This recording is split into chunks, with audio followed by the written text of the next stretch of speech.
Почитувани во ексклузивно предновогодишно интервју разговараме со градоначалникот на општина Охрид Константин Георгиевски за сите актуелности се што одбележува 2019, меѓутоа многу повеќе за она што го очекува Охрид и локалната самоуправа во новата 2020 година. Градоначалник, амбиентот во кабинетот ви е вака предновогодишен, но има ли простор за предновогодишно расположение во една ваква институција? Добар ден. Па пред новогодишно расположение гледам јас во, да речем, кај вработените во администрацијава има. Мене уште не ме е обзела, да речем, таа предновогодишна атмосфера. Обврските и задачите кои што ни престојат во деновиве кои што ни следат се големи и битни. Утре имаме закажано седница на Советот на општина Охрид, треба да го изгласаме буџетот. Кога ќе го изгласаме буџетот, тогаш веќе можеме полека малку да се опуштиме овие неколку дена и да почнеме да мислиме на празнувањата и на празниците. Ги спомнавте големите обврски, но не секако е оно што многу и тежи на локалната самоуправа и воопшто на градот и државата. УНЕСКО статусот, рокот истекува февруари 2020 година, преземени се дел од обврските, веројатно остануваат и други да се преземат. Во фокусот на јавноста се дивоградбите до каде нивното уривање беше започната акција. Неодамна при посетата на Охрид премиерот и вице-премиерот задолжен за спроведување на барањето од УНЕСКО реферира до каде е таа состојба. Дали сте оптимист дека ќе ги исполниме барањата и дека чекор по чекор ќе ги отстраниме сите опасности? Да, целата таа, да речем, ситуација околу УНЕСКО, проблемот со бесправно изградени објекти, ја одбележа некако оваа 2019 година. Во голем дел тоа прашање одбележи и кампањата, самата кампања на локалните избори во Охрид. Цело време тоа, да речем, тој проблем провејуваше независно што и да се случуваше во општината во однос на нови проекти, изградба и крупни чекори кои што се презема, сепак остана да лебди прашањето за УНЕСКО. Меѓутоа, мене ми е жал што тоа прашање за решавање на статусот на Охрид и поточно задржување на статусот на Охрид во УНЕСКО се, да речем, се поистовети со проблемот на бесправно изградените објекти. УНЕСКО во реактивната мисија во 2017 година барала многу работи, во заклучоци да се исполнат. Ние голем дел од тие заклучоци ги имаме исполнато. И проблемот со бесправно изградените објекти не е нешто што УНЕСКО бара од нас да го решиме до февруар месец. Воопшто тоа не е возможно да се реши за толку краток период. Бараше УНЕСКО од нас да составиме ни акцијски план и јавноста и медиумите, доколку го погледнале тој акцијски план, тамо јасно стои кои се постапки треба да се превземат пред да пристапиме кон финалното отстранување на бесправно изградените објекти. Затоа ние сега отстрануваме само објекти кои што по никој основ не може во иднина да се предмет на легализација. Значи, не може да се легализираат објекти кои што се во строго заштитен појас на 2-3 метри од езерото и не може по никој основ да се легализираат платформите кои што беа илегално поставени во езерото, додека што се однесува до објекти кои што се, да речем, семејни куќи, можда и хотели, меѓутоа се во тие зони кои што новиот план за управување со Охридско-Струшки регион ќе дозволи уклопување во некакви идни планови, тие објекти ќе ги уклопуваме. Така да, многу пати сум кажал до сега, многу комплексен, многу сложен проблем, напластен со години, и вчера повторно слушам пресконференција од опозиционата партија, повикуваат на некакво отстранување на бесправно изградени објекти. Јас не можам да ги разберам каде беа целиот тој период, како централна власт, така и локална власт од 11 години. Не може ние да ме убеди некој дека во 2 години се изградија сите бесправно изградени објекти во Охрид. Јас барем направив прв чекор и застанав против дивењето на поединци во однос на поставување како на урбана опрема, така и на објекти кои што се нелегални. И со таквото постапување на еден начин се стопира на тамошното дивење и градење на бесправни згради на дива градба во Охрид. И повторно ќе апелирам дека секој нова активна дива градба ќе биде отстранета. Што се однесува до отстранувањето на платформите, ние сме при крај. Имавме отстранување минатата недела и меѓутоа и средствата по тендерот ни се исто така при крај. До 10 јануар ќе распишуваме нов тендер во висина од 2 милиони, кои што ни се предвидени во буџетот. Така да тоа е процес кој што ќе се тече цело време. Така. Како ќе го решавате статусот на плажите, голем дел од нив се без договори за закуп, некои по 2, некои по 3 години, а некои по повеќе?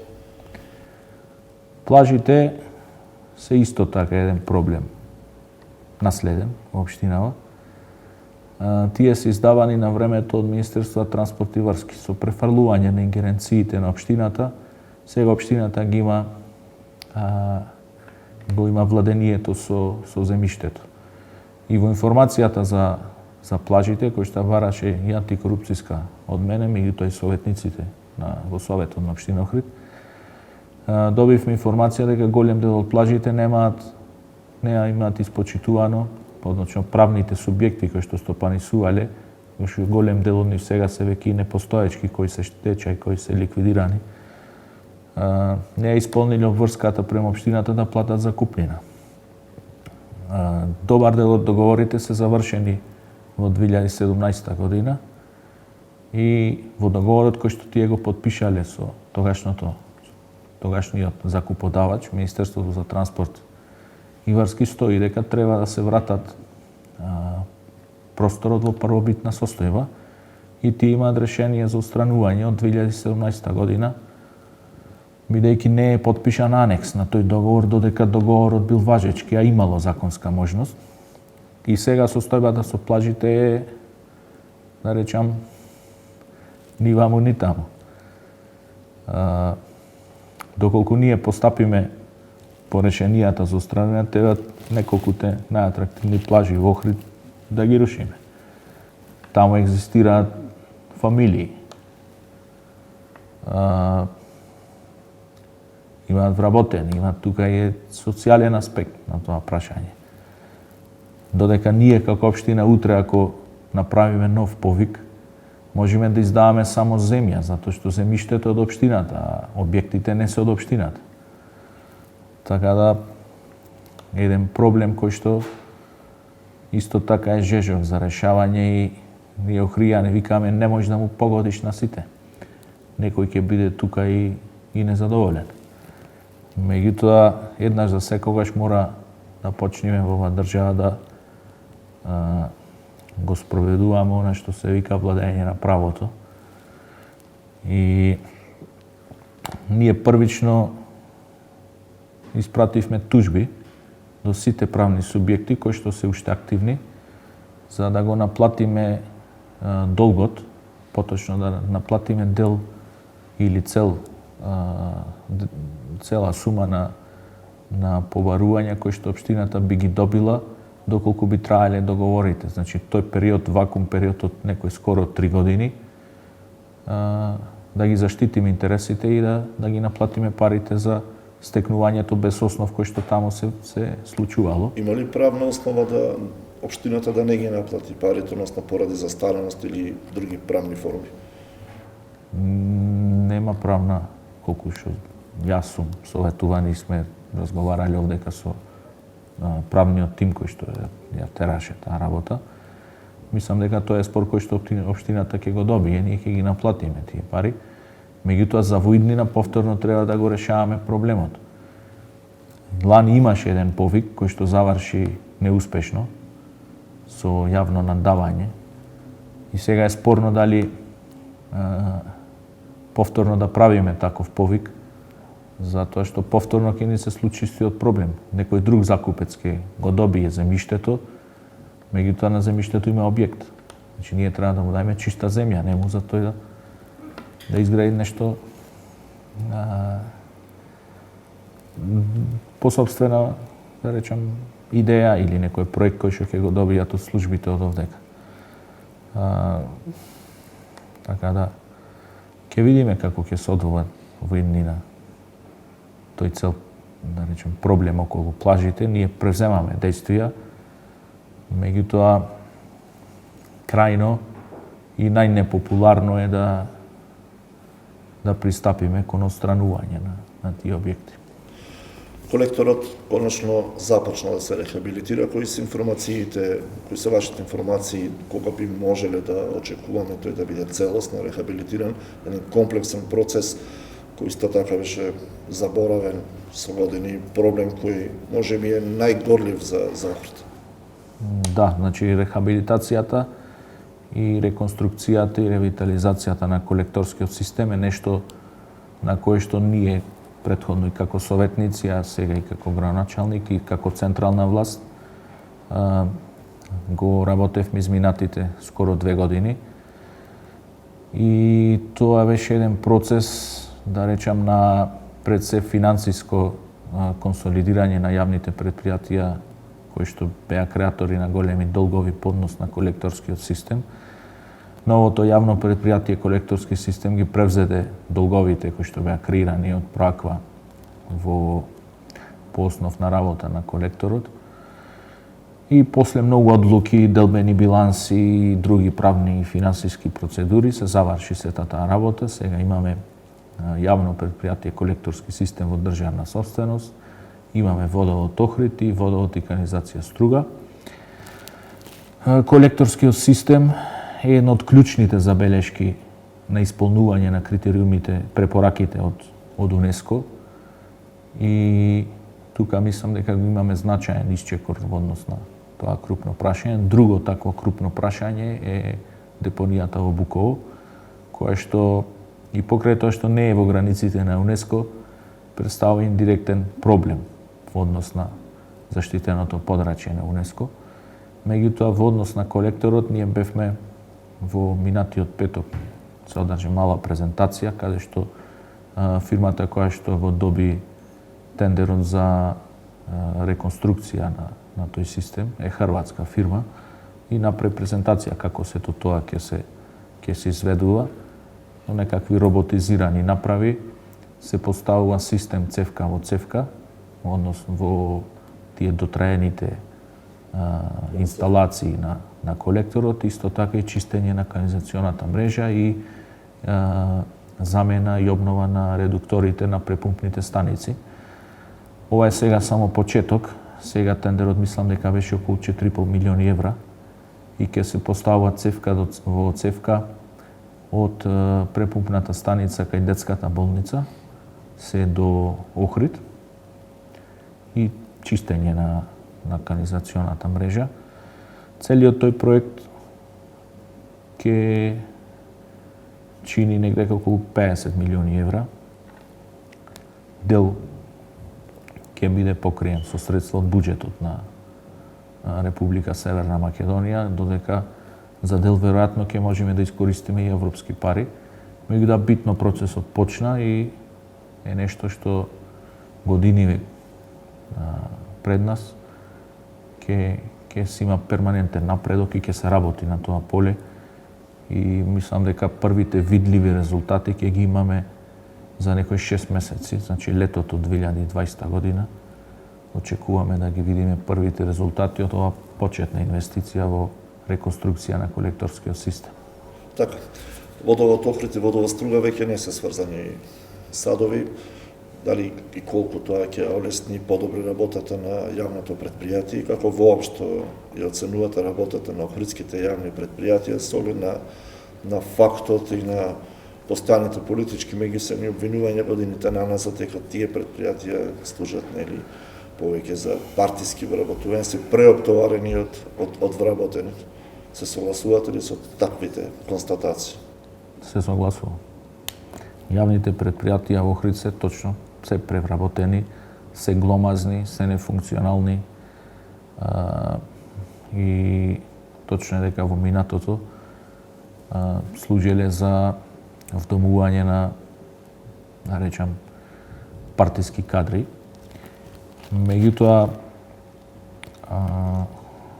еден дел од проблемот е тоа што и тие луѓе кои што се запослувани од тие јавни предпријатија, а во добар дел и во општинската администрација, не е проблемот во бројот на луѓе, туку е проблемот во профилот и во квалитетот на таа работна снага која што таму е ангажирана.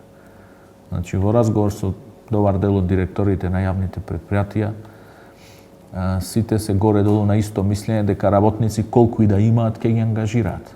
Проблем е што таму се ангажирани луѓе во администрација, луѓе кои што се непродуктивни и не се носители на дејноста на тоа предпријатие, тие се на терет на мал дел на тие кои што фактички го остваруваат профитот и обавуваат дејноста во јавните предпријатија.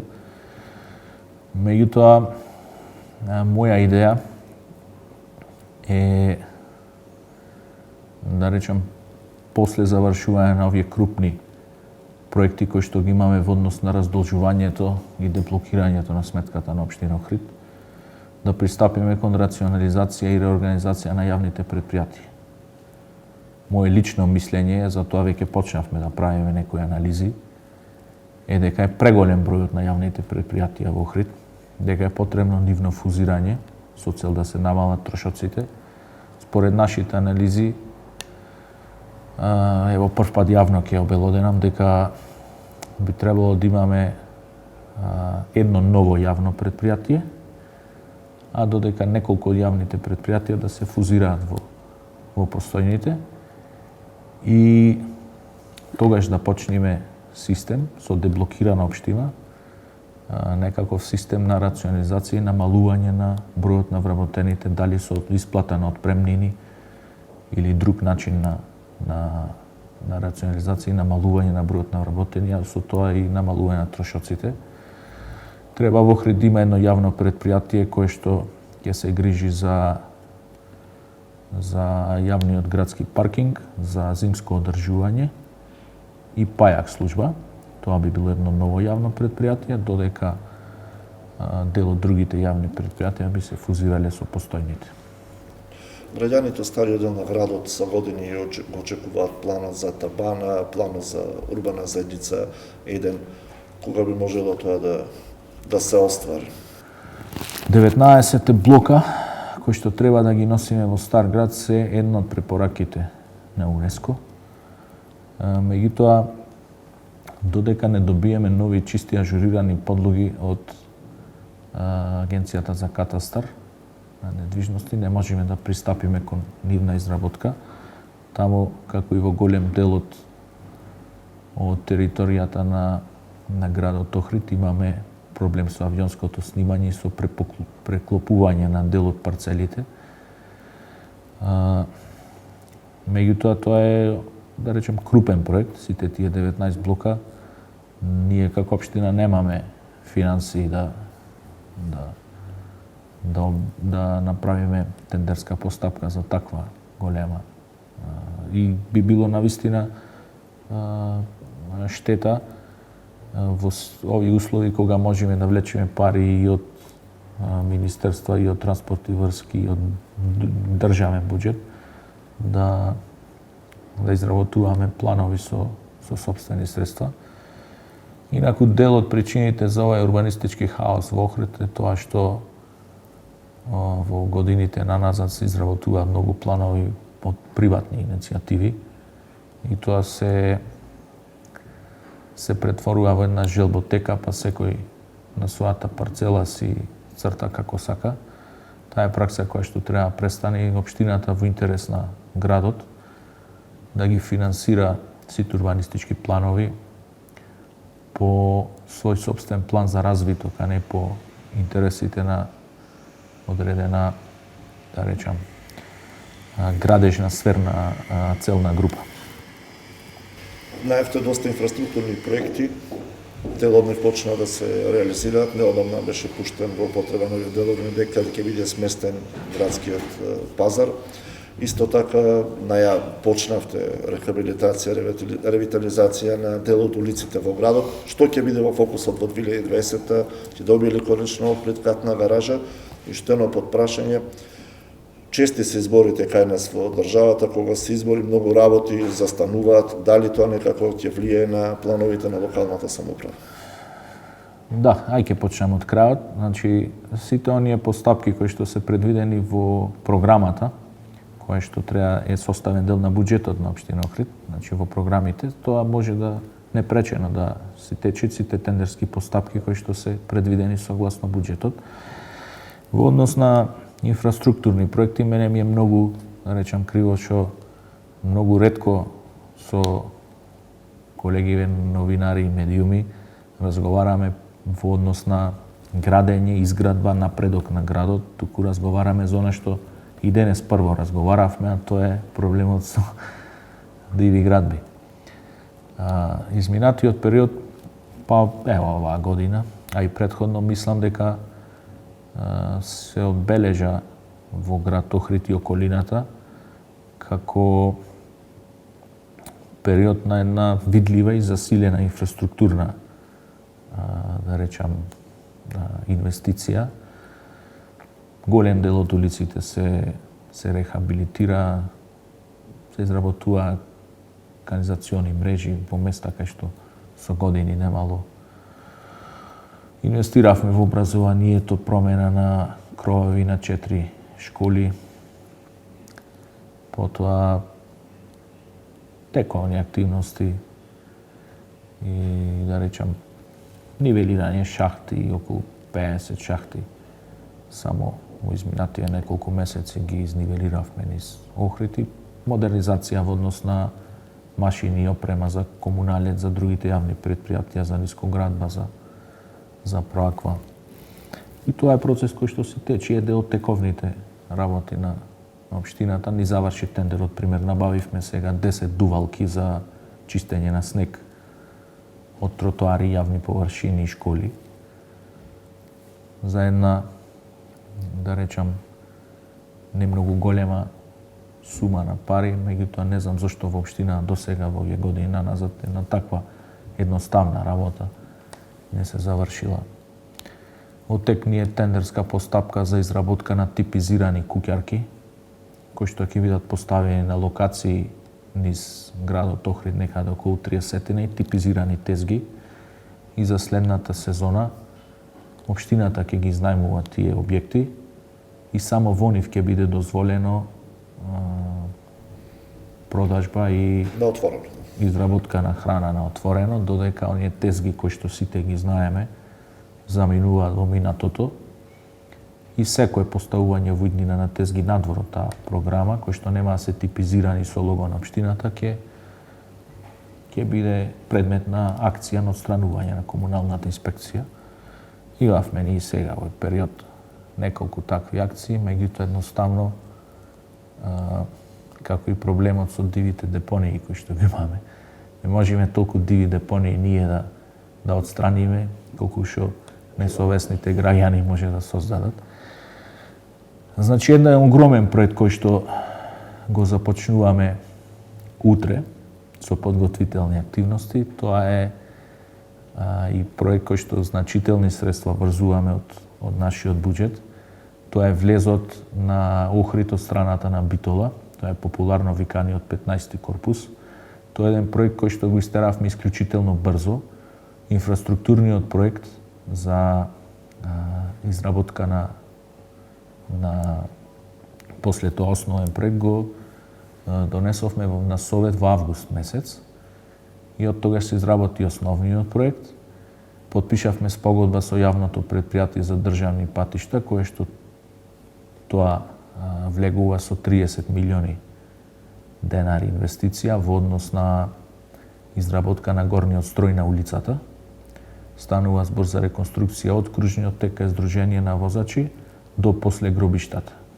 Значи, Охрид ќе добие современ, убав булевар тука, на еден потек кој што е, да речам, во многу лоша и запуштена состојба, а е слика за градот, за сите оние туристи кои што влегуваат од патниот правец према Битола и Ресен, а пред се за граѓаните кои што секојдневно тука живеат, таму има голем дел фирми, бизниси и навистина тој дел таму е во очајна состојба.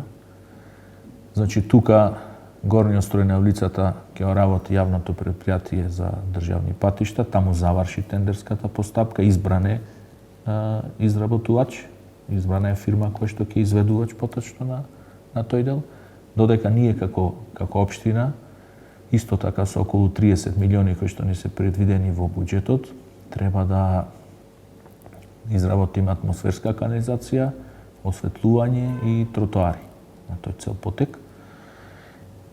Делот кој што е од кружниот тек до мостот, кај Езерка, ќе го работиме со јавните предпријатија, со Нискоградба, и Нискоградба утре почнува да врши сечење на асфалт и припремни работи за изработка на атмосферска канализација, додека активностите на тој цел потек ќе се засилат после празниците, значи негдека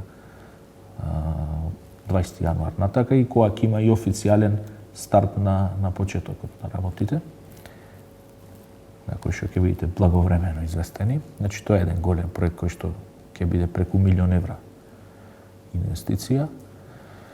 Аба Семин конечно се завршија сите постапки кои што беа побарани од нас, доби зелено светло и од Европска банка за обнова и развој. Сега целиот предмет е вратен во Министерството за транспорт и врски, се очекува денојве распишување на тендерот.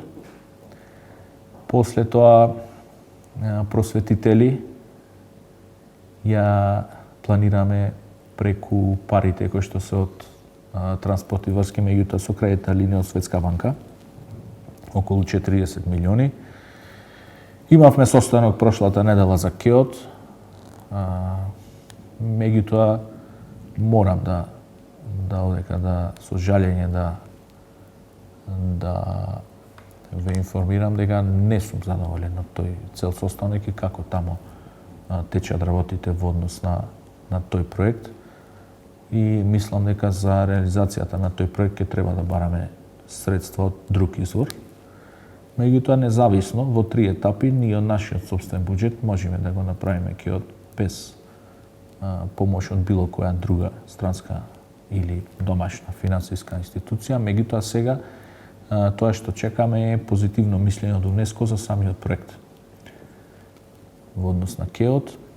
Иначе просветители е одличен, многу убав проект и него треба до 2021 да го завршиме.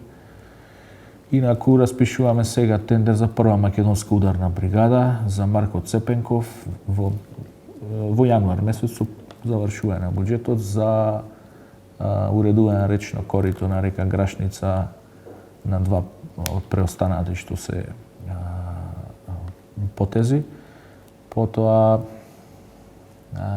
Охридски бригади исто така. Уште од јануар месец ќе почнеме тендерски постапки за реконструкција на сите санитарни чворови во сите школи, за да ги завршиме тендерските постапки и да склучиме договори со изведувачи до јуни месец, за во јуни да можеме да почнеме со работа. И така. Дали булеварски ќе биде решен влезот на Охрид од другата страна, од Скопје или автопатски? Имаше една идеја што се сеќавам дека е можност да се реши тоа булеварски. Имаше идеја, тоа беше во времето на покојниот градоначалник, неколку состаноци одржани тамо. Меѓутоа булеварската промена на тоа планирано решение кој што беше автопатски повлекуваше потоа нови одобренија за градба, голема, да речем, административна процедура. И јас, колку што сум информиран од последните состаноци кои што ги имавме во јавното предпријатие за државни патишта, сепак таму ќе остане автопатското решение, а додека за сите тие правни субјекти, објекти таму кои што се хотели и други, да речем, објекти кои што обавуваат дејност, ќе се прави сервисна улица, друга која што ќе му овозможи пристап. Така. Како сте задоволни од соработката со Советот? Па со работката со Советот. Тука се, да речам, веројатно тоа е нормално и затоа целиот тој систем така осмислен да испреплетени интереси, што лични, што политички, што, да речем, национални и слично. Меѓутоа, ето, функционираме на некој, да речем, поприлично неустален и специфичен начин. Меѓутоа, во однос на крупните одлуки, како што беа, например, одлуките за делбени биланси и носење на такви крупни одлуки од интерес на охрити и охријани, се вклучуваше и опозицијата, даде поддршка. Треба тоа да го прави многу почесто. Меѓутоа, сепак тоа е политика. Али генерално имаме, да речем, добар, колегијален, коректен однос со сите советници и јас и службите гледаме колку што можеме повеќе да имплементираме дел од нивните предлози, иницијативи, барања во програмите на буџетот на општина Охрид. Често поставуваме прашање проблема со кучињата скитници. Ке има ли нов момент во наскоро? Проблемот со кучињата скитници, донесовме една одлука на минатата седница за изработка на дупот за Мауцкер. Тамо треба сега со југозападен плански плански регион да се инвестира во прифатилиштето на Мауцкер. Ние тоа што го имаме сега како услови функционираат и мислам дека периодов наназад има некој напредок, е намален бројот на кучиња низ градот, меѓутоа тоа некако ни се случува како на бранови. Нас имаме ние детектирано дека и од други градови се носат кучиња тука. Меѓутоа сепак е нешто кое што мислам дека во 2020 ќе имаме и тука значајни исчекори дека ќе го завршиме конечно. Година е организиран дочек на Нова година на градскиот плоштад со главно домашни имиња. Таков концепт или нешто сосема друго му е потребно на Охрид? И ако може нешто да откриете од дел од програмата која предстои, бидејќи не е само прославата на Нова година, празниците кои доаѓаат потоа, не знам, некако на охриѓани им се потопли и помили. Да. Значи, едно е моето лично мислење и желби кои што ги имам и да речем став во однос на прославата на Нова година, друго се можностите на градот. Најдобро би било да имаме ние една позната звезда на плоштад, па сето тоа добро да го изрекламираме во регионот, па да имаме една цела продукција и да одвоиме ке ни треба за тоа некои 20 милиони денари само за тоа. Значи, можностите се такви да мора да се прилагодиме према тоа што го имаме. Емил Зола рекол, кога ќе го немаш тоа што го сакаш, ќе го сакаш тоа што го имаш. Така да и мислам дека изведувачите кои што ќе настапат за новогодишната ног се врвни професионалци, нашето најдобро што го имаме и ќе направат добра забава. За новата година е планиран Џоко Таневски, Камелеон и Ефто Пупиновски. Во деновите кои што ќе следат, на втори ќе има исто така настап на регионален бенд, на 11 ќе има поголем концерт кој што ќе е денски од еден домашен познат џез музичар, меѓутоа тоа ќе биде со 10 или 11 други придружни, да речам, музичари. И ево ќе најавам на 18 јануар ќе имаме гостување, значи, за Водици, тоа е сабота. Ќе имаме гостување на една регионална звезда, а додека на 20 имаме исто така денска, да речам, журка, настап, концерт на еден домашен пејач. Ние до петок ќе објавиме целата таа програма.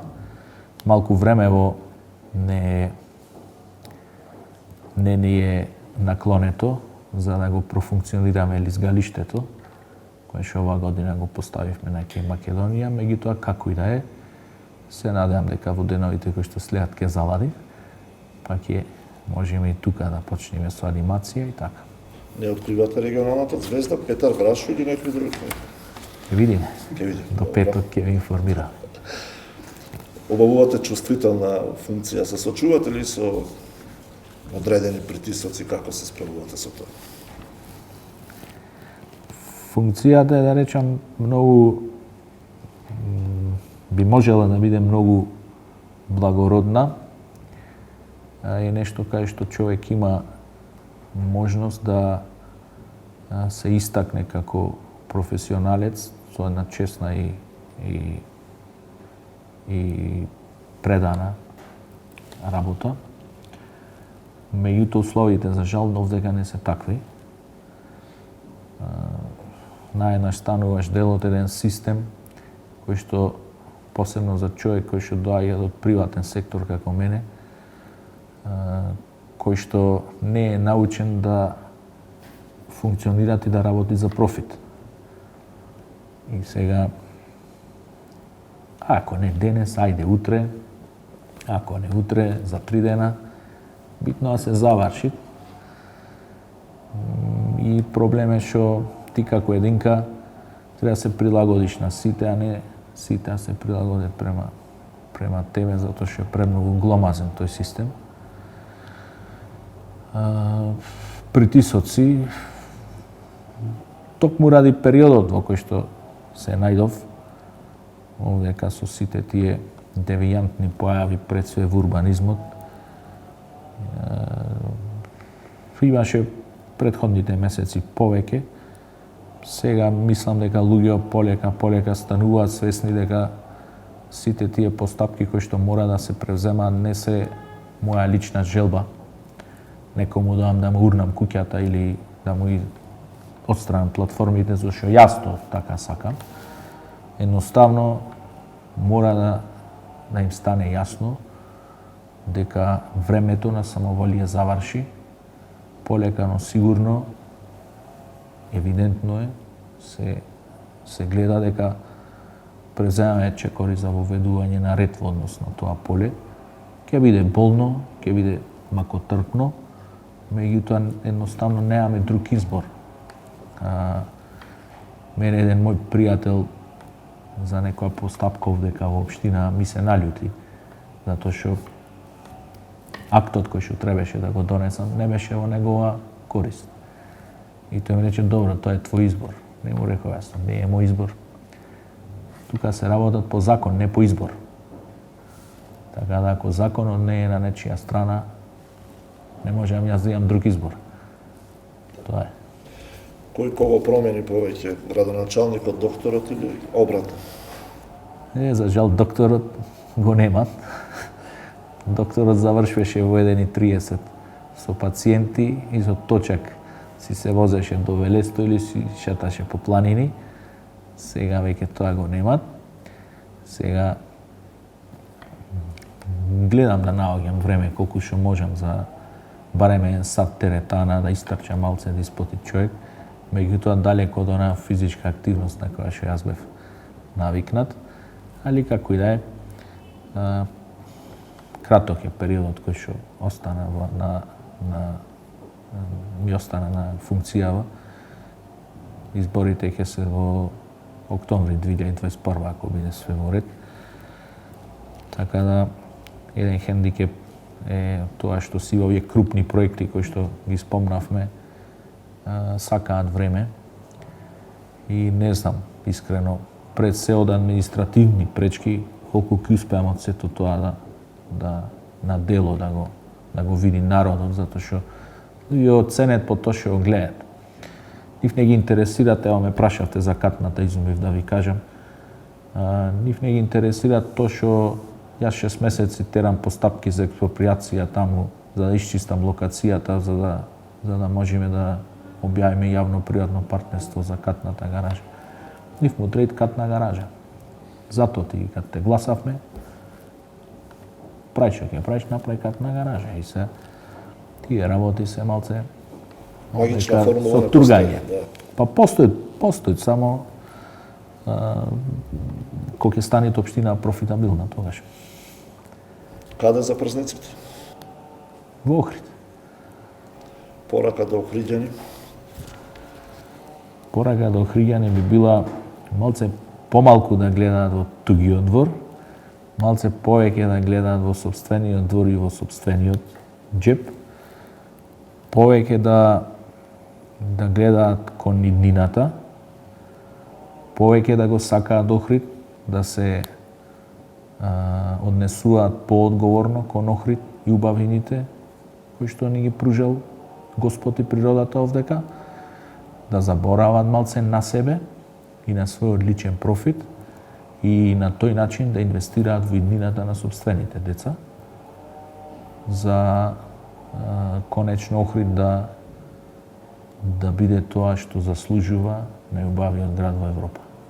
Господине Георгиевски, ви благодарам на разговорот, на издвоеното време, ви посакувам среќни празници пред се. Благодарам. И да ги исполните сите овие проекти за кои зборувавме во овој разговор. Се надевам што е можно побрзо. Ви благодарам, ето среќна нова година на сите Охриѓани и среќни празници. Благодарам.